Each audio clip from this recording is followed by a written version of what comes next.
Unit 4 का second practical question है management accounting से। Question number 8, Tata company limited has a capital of rupees 8 lakh.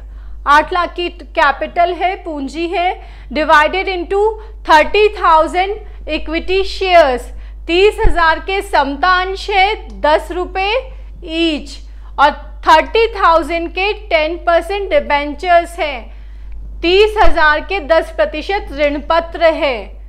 2000 12% preference shares, पूर्वाधिकार अंश है 12% से 2000 के और 100 ईच।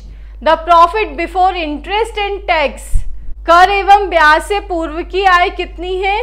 2 लाख रुपए, 2 lakh rupees. Rate of tax है 50%, कर की दर हो गई 50%। You are required to calculate financial leverage, वित्तीय उत्तोलक आपको फाइंड आउट करना है। साथ में क्या बोला है? If the EBIT has increased, अगर आपकी ब्याज एवं कर की पूर्व की आय बढ़ जाती है, EBIT बढ़ जाता है कितने से? 40% से, तो आपको नया फाइनेंशियल लिवरेज भी निकालना है। 40% से इसको इंक्रीज करना है और नया फाइनेंशियल लिवरेज निकालना है। तो फाइंड आउट क्या करना है आपको? Financial leverage. कंडीशन 2 में, फर्स्ट कंडीशन और सेकंड कंडीशन। फर्स्ट कंडीशन है आपकी प्रेजेंट कंडीशन जिसमें कि इसमें निकालना है, दूसरी है प्रपोज्ड कंडीशन। प्रपोज्ड कंडीशन में आपका EBIT 2 लाख से बढ़कर 2 लाख से 40% बढ़कर 2,80,000 हो जाएगा और प्रेजेंट कंडीशन में ये 2 लाख ही रहेगा। फाइन। नाउ गिवन क्या क्या है आपको? यहाँ पे आपको इक्विटी शेयर का भी गिवन है, डिबेंचर्स पे 10% से मिलता है आपको। तो 30,000 के आपके डिबेंचर्स हैं 10 ईच के, तो ये हो गए 3 लाख के डिबेंचर्स, जिसमें 10% से आप इंटरेस्ट पे होता है, तो 10% निकालेंगे इसका 30,000 आ जाएगा। 2,100 ईच के हैं प्रेफरेंस शेयर्स, पूर्वाधिकार अंश, तो ये हो गया आपका पूर्वाधिकार अंश पूंजी, प्रेफरेंस शेयर कैपिटल 2 लाख की, जिसमें 12% से आप डिविडेंड देते हैं, तो ये 12% दैट इज 24,000। ये आपको गिवन है। टैक्स रेट है 50%। Now we will solve the question. Calculation of financial leverage, जिसमें फर्स्ट कंडीशन है प्रेजेंट कंडीशन जिसमें EBIT है 2 लाख रुपए, 2 लाख। पोस्ट कंडीशन है सेकंड कंडीशन जिसमें आपका EBIT है 2,80,000। फाइनेंशियल लिवरेज कैलकुलेट करने का फॉर्मूला होता है हमारा EBIT डिवाइडेड बाय EBIT